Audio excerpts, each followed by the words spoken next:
Are you like me, who's a fan of science fiction and fantasy, but also is really into anime and manga? Well, stick around for my review and thoughts on Benjamin Lyre's debut novel, The Failures. So my name is Zach, and on this channel, it's mostly book reviews covering science fiction and fantasy, but I also delve into my varied other interests like personal development, business, and of course, comics and manga. So today I found this book through, thank you, like probably our fantasy on Reddit, but I found this book, The Failures by Benjamin Lyre, on a recommendation thread, and I am so glad I checked it out. So this book has a bunch of different like stories and thoughts and ideas all mashed up into one. So to kind of set the stage for this, the story takes place in this world called the Wanderlands, which is like this world inside a world. The most parallel, and that's why it came to mind, was the manga Blom, or Blame, however you pronounce it. I think it's also in a TV series, but the Blom manga, it's just this beautifully drawn work where it's like a city that constantly grows and our characters kind of inhabit this world inside a box.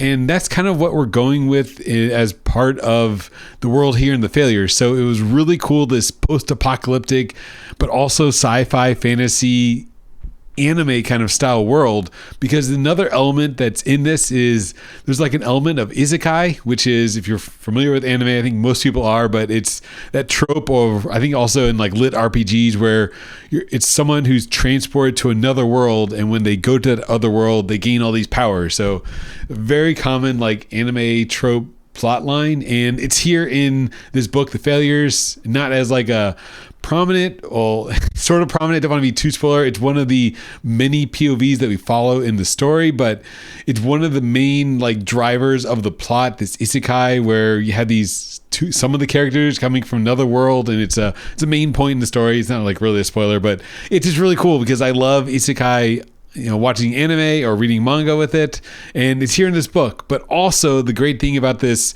it's got a bit of like a post-apocalyptic world, which I love, but also this isekai, but also just fantasy and sci-fi tropes.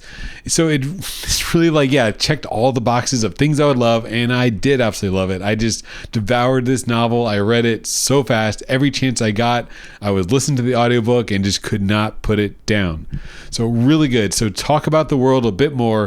In this world of the Wanderlands, and you've got these multiple POVs in this world, and the reason I like the world is just the richness, and it's kind of a little bit maybe mind-blowing that Benjamin Lyre, this is his debut novel. I've read a lot of like series 1 of books, and this book is just so well done for a debut. I felt the world just so lived in, and that's what I really loved a lot, was this world building. The most recent parallel that I'm currently reading is Joe Abercrombie. So that's high praise, of course, for any new author to compare with the greats like Joe Abercrombie. But when I read The Devils, for example, I just felt I was in that world, in this ancient medieval alternate world with monsters, and I felt that same kind of feeling and that image in my mind's eye as I was reading The Failures.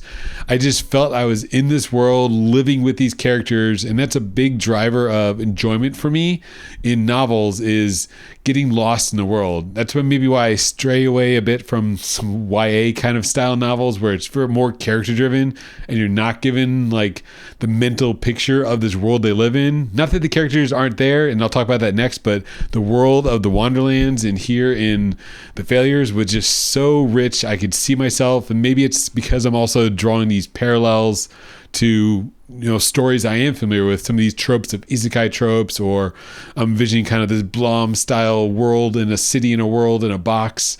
But yeah, really cool. And then to talk about the characters are also great. So there's some, and maybe I'll talk about that later in my not so great stuff, but most of the POVs I found really intriguing. The most, I guess, coolest to me was, besides the isekai characters, which is not really a spoiler because it's one of the main plot threads that we follow throughout the whole novel. The isekai characters were great. I love their dynamic. But also the most one I liked was the Cabal, which is like this, I mean, I guess maybe, again, a parallel to outside the genre, like a Marvel Comics sinister, the Illuminati, I guess, is the most parallel thing, where you've got this council of superpower beings, or the most powerful people. If you're familiar with like the Secret Wars threads, Illuminati are some of the characters in the Marvel universe. They get together to kind of solve problems. You've got like the heavy hitters like Like Namor's on it, Black Panther, Reed Richards, and they kind of come together to solve problems.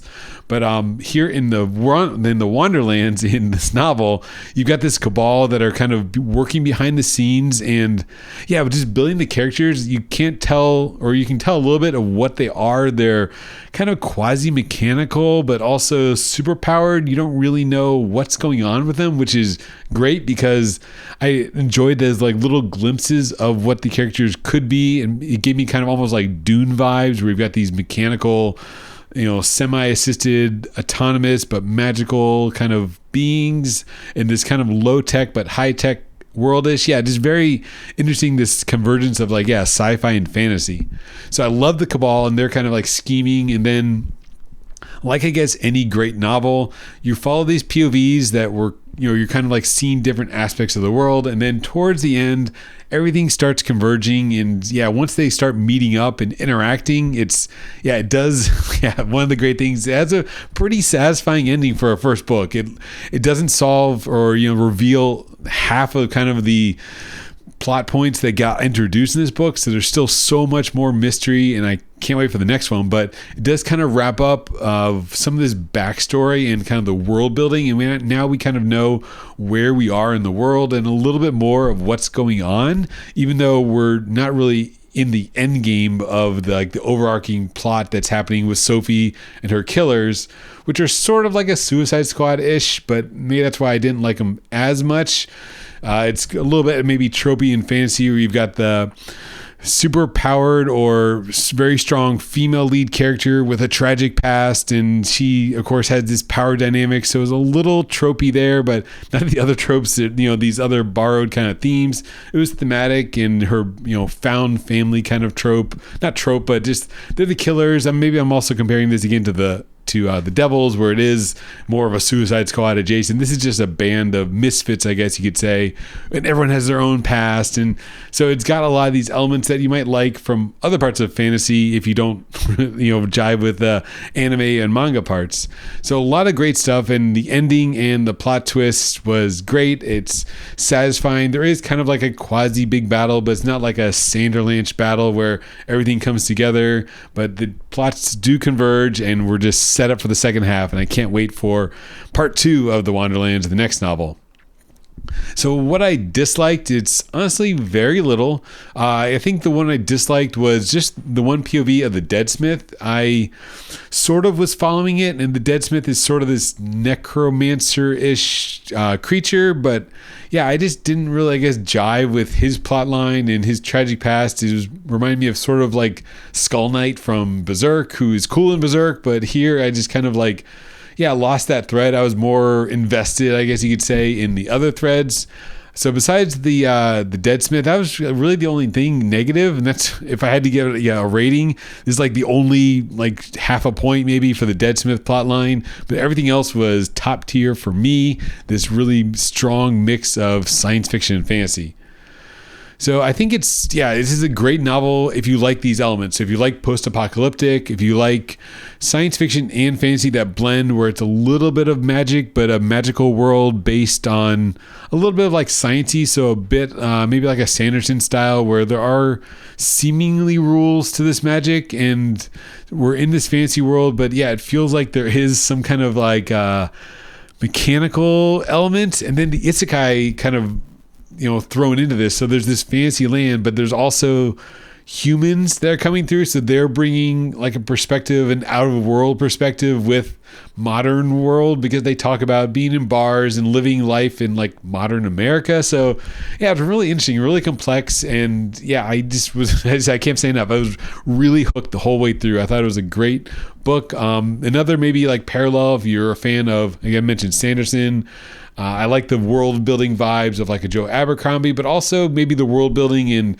kind of mix of science fiction and fantasy like N.K. Jemisin in the Broken Earth trilogy. So that's kind of another, if you like Broken Earth, you'd probably enjoy this for that sci-fi fantasy blend. And yeah, that's who I would recommend this to. And again, I would highly recommend this to anyone. My rating would be a 4.5 out of 5, almost a perfect. And as the debut, but reading the author's page, it's a pen name, so maybe this is not his actual debut, but his first debut under this name. But yeah, the writing was great, the story was great, and the pacing was great. Everything just kind of flowed and kept building until the ending, and can't wait for part 2 of the Wanderlands, whatever comes out next for Benjamin Liar. So thanks for watching this review, and please, I'm not like a paid advertisement, but check out, I think you'll enjoy it if you like these elements. Check out The Failures by Benjamin Liar. Thanks for watching, and have a great day.